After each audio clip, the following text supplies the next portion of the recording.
What if I told you the voice that's been holding you back your entire life isn't even yours? Now available. Awakening I Am, Internal Awareness in an AI Age audiobook, and our Victory Builders platform, which integrated system for founders who execute, is open. Links in the description.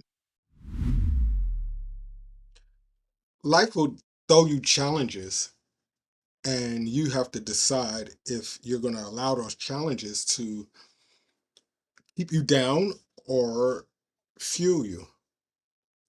I'll give you a case in point from my perspective.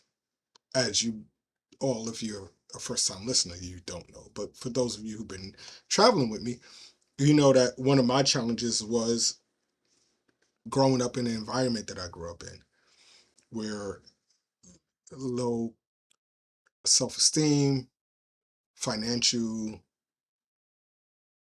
and in trying to become an entrepreneur, but still having those old loops playing, those old records playing in the back of your mind. So when you lose a business deal or something falls apart as an early entrepreneur, I started at 19, the tracks that play are not welcoming. It's not, oh, we're gonna make it. It's not, it's not, it's more like, I told you so. Who are you to think that you can be an entrepreneur? You go to your family dinners and they're like, get a real job. Like those tracks starts to play. And they become the tracks that we dance to. So now instead of being in business because I feel like I'm in business because I want to prove somebody wrong. I want to show them. I'll show them. But the tracks are still playing subconsciously in our heads. When I was in the third grade, never told this story openly. I'm becoming a little bit more transparent on this podcast. 400, close to 500 episodes in. I used to write my B's and D's backwards. I knew and if you know me, I'm very analytical. I just didn't understand why was the one going this way in the capital, but going that way in the other way. So I don't know if it was purposefully, but what the teacher wound up doing is putting on my desk D and B, capital D, capital B, lowercase d, lowercase b. And my mom came to school. And my mom was upset. I can't even fathom the word for what she was. And she told the lady to take the thing off my desk because I didn't realize that I was being like humiliated. I used to crack too. So if you cracked on me, I would crack back. Cracking, for those of you who don't know, because I know you may have some people that didn't grow up in the 90s, that's when you make jokes at each other, right? So you come at me, I'm coming back at you. And I was quick with it, always had a good mouth. Pause. Witty mouth to tell jokes or to come back with quick answers. So they try to say that, oh, he's dyslexic, he's this, he's that, and all these other. And when you have the seeds planted in your head, they're hard to overcome. So now you have to overcome all of the financial, the music at the time. That's when hip hop took off. The music, fight the F the police, all of these really violent songs that we loved and we danced to, slam, da da da da da, let the boy, like we just that was those are the loops that were playing in my head. Well, at some point we grow and we have to overcome those. My name is NaRon Tillman. This is Walk in Victory podcast, where we sit you at the feet of the masters and we have conversations to help you evolve. Think about your loops. Think about the things that they said that you couldn't do. Think about the B's and the D's if you interchange them and give you antidotes to help you become better. Today's master, because we sit you at the feet of the masters, is Willie, Willie Blake, and he's going to come and we're going to talk about how do we overcome prescribed descriptions that are given to us from society. How you doing, sir? I'm doing good. I'll do my best to live up to that master title. Listen, when we talk about prescribed descriptions, let's start from there. What are some of the things that you've heard in your life span that help catapult you to what you're doing now? Yeah. Some of those prescriptions you say. So I grew up from the first grade with dyslexia, and really it was the people who had the open minds, the ones who were so caring that it didn't matter what anybody else said, that they just would help people regardless of the average, regardless of whether it's traditional school system or society, that they have as like the system that you have to follow. Like those people and those moments of just helping me out and helping other individuals out helped really catapult me forward. They're like mini accountability partners, but you don't call them that when you're a kid. You're just like, oh no, he's cool, he's awesome, yeah. I Yeah, might call him yeah, a yeah, friend. So yeah. yeah. So how has that catapulted you to what you're doing now? And if you don't mind sharing a little bit about your journey and exactly what you are doing now and why you feel like your superpower is important. Yeah. Oh man, I love talking about this. Back in elementary school, first grade, like I said, diagnosed. And then throughout elementary school, the kids thought I was the different kid. Through middle school, I had to have extra time, had to meet with the teachers before school even started to go over, like, in the meeting of, okay, everybody agreeing here that Willie needs extra time, that you got to make extra work to give him the presentations and the notes so that he has all these tools. And in my head, I'm thinking, man, it sucks before school starts, going in on day one and potentially having a teacher already hating you because they got to do some extra work for you. And it's, man, and then even in high school, when I actually had friends, we'd be walking down the hallway and they would be going to the honors English class. And I'd watch them walk through that door. I'm like, man, and have to walk a couple more doors down to the regular English class where none of the kids wanted to work. None of them really cared about school. And man, I just felt like the odd one out. And that continued throughout the school, throughout, and even into college. Whereas, man, I feel so smart. I know I'm meant for something bigger. I know that I'm not just this thing called dyslexia, and then I'm not just going to work a retail job or a fast food job the rest of my life. I feel there's something more. But everyone else is telling me, nah, you can't do it. And it wasn't until probably about halfway through college where I started to really want to be a CEO and a business owner. Like the business, it was just so attractive. I was in my an accounting degree and I switched to business management because I'm like, business is so interesting. I love this strategy. I love talking to people. No, nothing against accountants. You guys do awesome work, especially during tax season. We thank you so much for that. But I didn't want to sit behind a desk. I wanted to go out and talk with people. So I thought, what is this thing called dyslexia? Like anytime I hear from anyone else, it's reading backwards, flipping letters. Like, what is it? And it deals with reading, writing, speaking, or spelling. And really just like how we process the information from it coming in to us communicating it out. And I'm like, okay, what the heck does that also mean? Is there good stuff with it? And of course there is. Because we dyslexics are so great with patterns. They're so great with perspectives. They see the big picture. Fantastic with out of the box thinking. Creativity off the charts. And like when it comes to sympathy and empathy, they're so good because they've had to go through so much their entire life. They know what it's like when other people have challenges. And when I found that out, I'm like, this is really cool. There is no way this is just for dyslexics. So I started looking into ADHD. I started looking into autism and this whole realm of neurodivergent. And I'm like, this is just really cool. But I don't want to be just this regular teacher, regular coach that's out there. But I got to start somewhere. So I was this success coach when I first started. I help people get success. I was marketing to everybody and nobody was listening because when you market to everybody, who cares, right? No one listens. So then I brought it down. Now I'm an empowerment coach. Ooh, Willie empowers people. People still didn't listen. So then I was talking with my friend, and it was after a mastermind group as we were networking. Rain coming down in between those doors between the hotel and outside. And he's just like, dude, you've had dyslexia your entire life. Why don't you help them?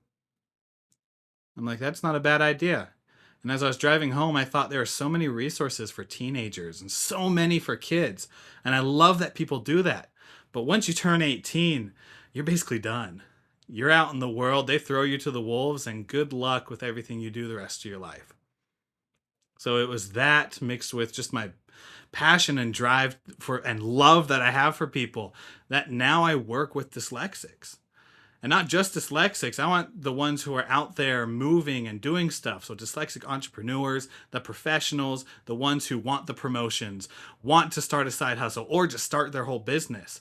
I want to help them get clear and build that confidence to be able to make more income with their dyslexic edge. And that's where it is now. I help dyslexic awesome adults be able to do that and helping them find that purpose and get that drive back, realize that they don't have to second guess all the time, but they can just be themselves. It's been worthwhile. I have two questions, Yeah. but I'm gonna because sometimes I double the questions. But one is about the dyslexic edge, and I'm gonna save that for after the first question. Okay. The first question is, once you niched down and you figured out who your core audience was, how was the languaging transformation for your website, for your marketing, and all of those things when you were able to call out to your people specifically and say, hey, I can be for everyone, but I'm really for you? How did that help the business? It helped it out tremendously because now it wasn't talking, oh, I help empower you, help you get success, come to my networking group, just like all these so surface level things. It's like everybody has that. Anyone who has a business does that. But now to be able to use words, like you feel so overwhelmed that you're laying in bed and you have all these ideas, but you don't even know what the first step is. To where your spouse is laying there with you and you don't want to be working that 9 to 5. You don't want to be with those people who you call coworkers or your boss who tell you that you got to fit into this system, you got to write emails this certain way, and it's just no, I I want to do something else. But I know that my wife needs bread on the table, and if I got kids, I got to provide for my kids. And if I start doing that and drop my whole job, then my wife is going to worry. She's going to worry that can I provide for her? And she's going to feel unsafe. And so you're able to be more descriptive when you find that person. When you find that one person that instead of just talking to everybody, being like, what's up, everybody? I'm here to influence you. It's like you who's listening to me right now, who the word vibrations are going through your screen into your ear. I want to tell you, dyslexia is not a disadvantage. It's your superpower. It's something that you can use. And being able to talk that way to people and to be able to speak to them in words that they just resonate with, where you're just like, I don't know who Willie is, but I want to meet with him. There's this guy named Jimmy a year and a half ago. One of my clients, his name's Jimmy, freaking amazing dude.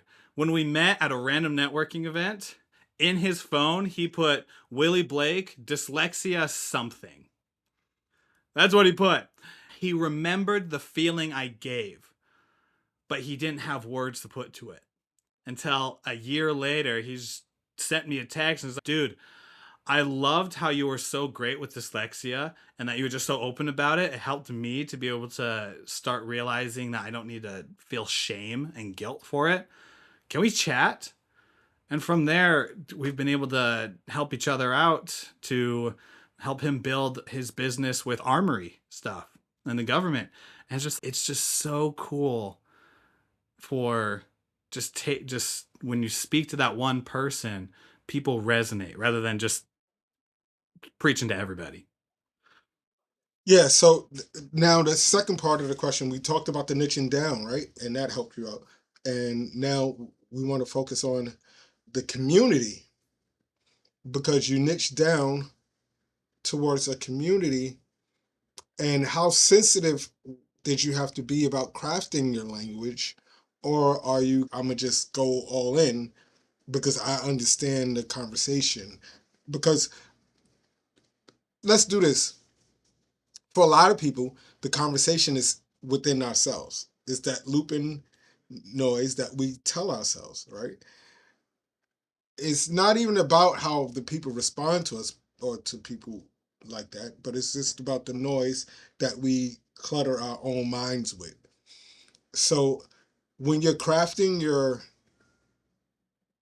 ad copy or when you're doing your social posts, how do you go about this your descriptives without being offensive? How sensitive do you have to be because you are really understanding?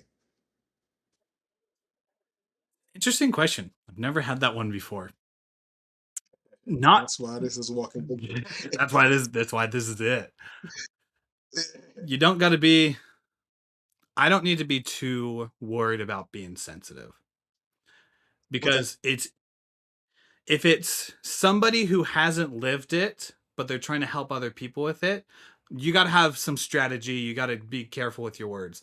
But I've lived it and I don't have a PhD. I'm not out there in psychology and have years of experience with that. But I know what's worked for me with my dyslexia. And so I've found out what tools, found out what activities and exercises worked for me. And then I just share that with people. So whenever I go do an ad or whenever I do a post, it's really just me sharing what I wanted to hear 5 years ago. And then what I wanted to hear 5 years ago tends to resonate with other people. So I don't have to shy away from me being me. I just got to remember who I was 5 years ago and talk to that dude directly. And then other people are like, yeah, I feel like I'm also in that place. And I'm like, cool, let's walk forward together then. let's go back 5 years. Yeah. Because as an entrepreneur, a huge part of it is vulnerability. So, especially when you're calling out to your segmented audience, you have to be able to craft the language that will let them know that you're not a PhD, you're not a doctor, you're not coming at them from a clinician perspective, but you're an entrepreneur. So there is going to be an exchange. But you're an entrepreneur who overcame the labels, and now you're able to approach them. How was that? And I don't want to bring you down or anything, but how was that transformation for you as an entrepreneur to be able to be vulnerable, to be able to really tap into all of your experiences from elementary up into the place where you pivoted your business and you knew that this is what you were supposed to be doing, and now you're having these real conversations?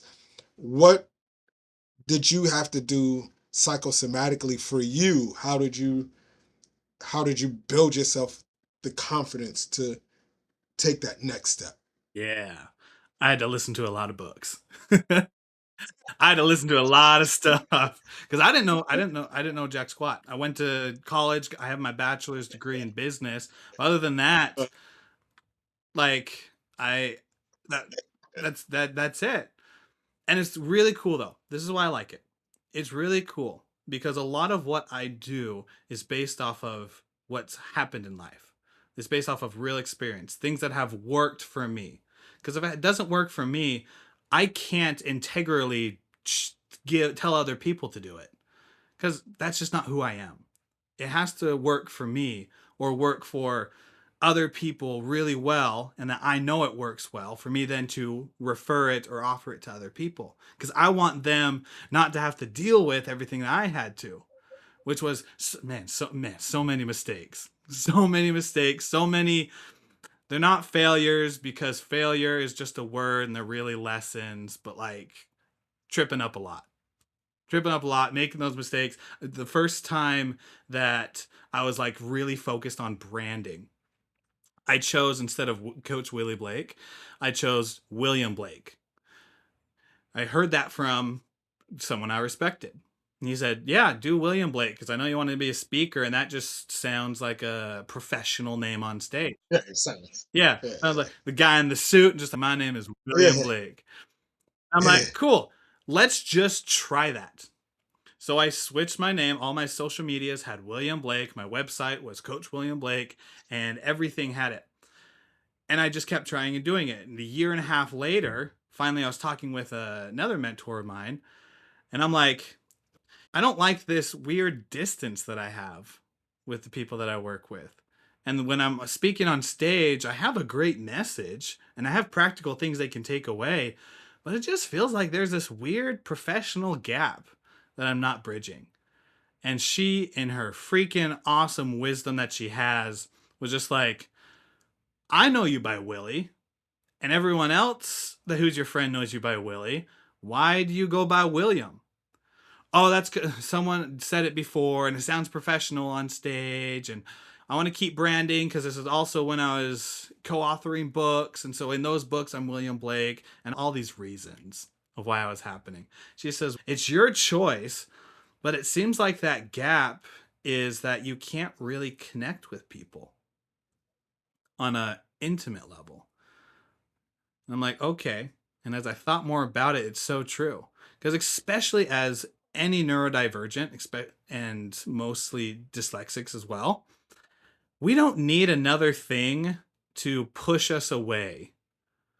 We don't need another barrier of communication between someone. If someone's going to help me as a coach, then I want to make sure like we have a personal relationship. I want to make sure that we're able to just talk freely and be vulnerable so we can get right to the point and figure out what the next step is. We've been living as dyslexics our entire life with this distance between what is average and what is us. And that's what that gap was. It was that professional, polished suit William Blake standing on stage. And after like I had that for a year and a half, 2 years.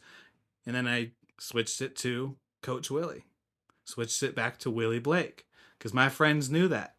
Wasn't structured, wasn't polished. I'm now wearing more t-shirts than I'm wearing suits. I'll still wear a suit on stage. I like to look nice, and but the distance between we're just having a regular conversation and that polished figure is now this is just who you meet, whether we're sitting at a restaurant or I'm speaking on stage or I'm talking on a podcast, you get this version of Willie every time. And people love that because now it's just not here's professional, here's informal, here's Willie in shorts during the winter time. It's now just this is Willie all the time. I think a part of what makes our podcast successful is when I thought about what I wanted to present to the world. I thought about me sitting at a restaurant, bar, grill, lounge, and then Willie walks in the room.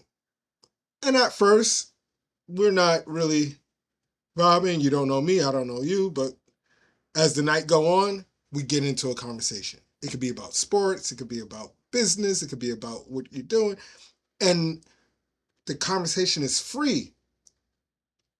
There's no set structure. I don't have 10 questions. Willie, why did you turn your name from Willie to William Yeah. and then Willie back to and like that vibe as if someone was listening over from the other table, they would now join in because they felt welcomed. Yeah. And they would say, you know what? I feel so I get it. It took me about a year and a half to land that though. I know what I wanted, but it took me a long time to land to where I wanted. when you made this choice and this transformation,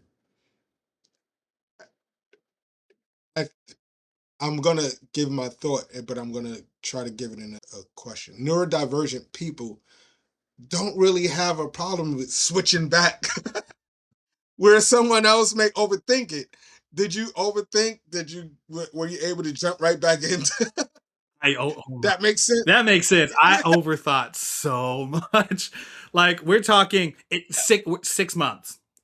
Realistically, time from when she told I me love. like, "Yo, I know you by Willie, but this whole professional thing," to then, okay, I'm actually going to change my name. Now you We're staying talking. up all night. You got your stomach is nervous.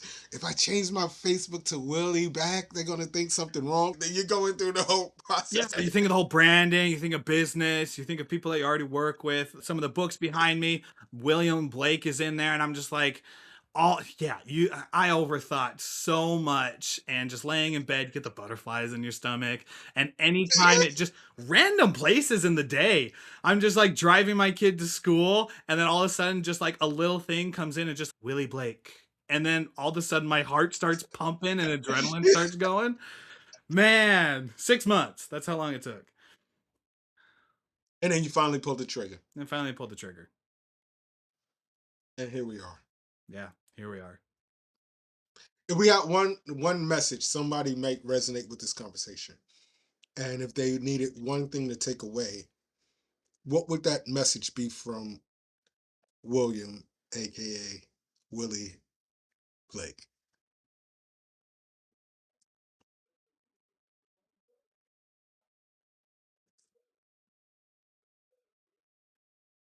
Just try something new. In a world we live in today, to where everything is just common, everything feels like it has to be average. We get so struck with scrolling through social media and doom scrolling and streaming and watching videos just to get away from the world. And maybe sometimes we don't even want to get away, but it's just incorporated in us as what we might consider an addiction, or just the dopamine continuously hitting, and we physically just can't stop ourselves. I'd say that idea that you have, that thing that's just been edging at you, just that would be really cool to do. From writing a book, from getting healthy, from asking about a promotion or a raise, try one thing.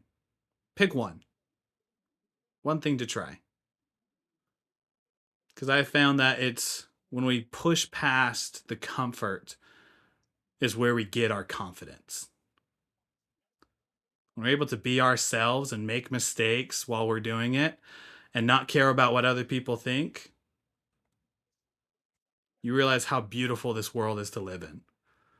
So the practical thing of it all is that if you're feeling overwhelmed, or you're at your work job and feel that you have too many tools, or simply in a marriage or a relationship and we're just like, my spouse, my kids just don't understand what's going on, I would just say pick one. Pick one thing to focus on, one thing to improve on, 2% each day. And just every day for the next 30 days, just try it. Pick one thing. And what I've seen for myself and what I've seen from the people that I've worked with is that it's never been about the big opportunities, but it's about who we get to be each day. And the difference in us, that superpower that we have, whether it's neurodivergence of ADHD, dyslexia, autism, or in the gentlest way possible, cancer, death in the family, sickness. I'd also consider those to be able to be powers, because man can, after you go through something like that, you can help so many other people out. I've gone through several of those myself, and my wife included, and we've had a hard time. But to be able to see my wife every single time stand back up and just share the love that she has for somebody else who's also going through that, it's truly amazing. But you don't get that unless you go through the pain. And the only way to go through the pain is to take your car out of park and to start driving. There you have it, everybody. This has been another episode of Walk in Victory. Listen, all of Willie's information is in the comment section. You don't have to be neurodivergent. You don't have to be dyslexic or anything to subscribe to his platforms, social handles, LinkedIn, if you're an entrepreneur, because you hear the passion and the compassion about somebody that's willing to not only share their story, but to help you build towards where it is that you want to go. Let me tell you something about that this community. Once they lock in, they're not going to let you fail. Yeah. Going to let you fail. So listen, take the clarity call, do everything that you need to do. But before you do that, follow him on social media and hear his message and resonate with that. We don't ask you for Cash Apps, Venmos, Apple Pays, dollar donations. We don't do that. We lead with value because we believe that when we help somebody in secret, we'll get blessed openly. But what we do ask is that you follow our guest, one. Two, that you hit like, share, and subscribe. That means you just click. And if you're listening on a platform, that you leave a comment. Those comments, those likes, those shares, those subscriptions help us go a long way. We have some amazing things that we're in the works of. I told you 2026 is going to be a big year. We're building the Victory Builders. This is an all-inclusive platform. You're going to be able to collapse. You don't have to have MailChimp and a CRM and a funnel building app, and all of these things are different pricings. And as if you're in business, you have to have a funnel, you have to have a website, you have to have CRM capturing, you have to have MailChimp or something like that to send out your emails or your blogs and whatever you're doing. We've collapsed that in all into one price.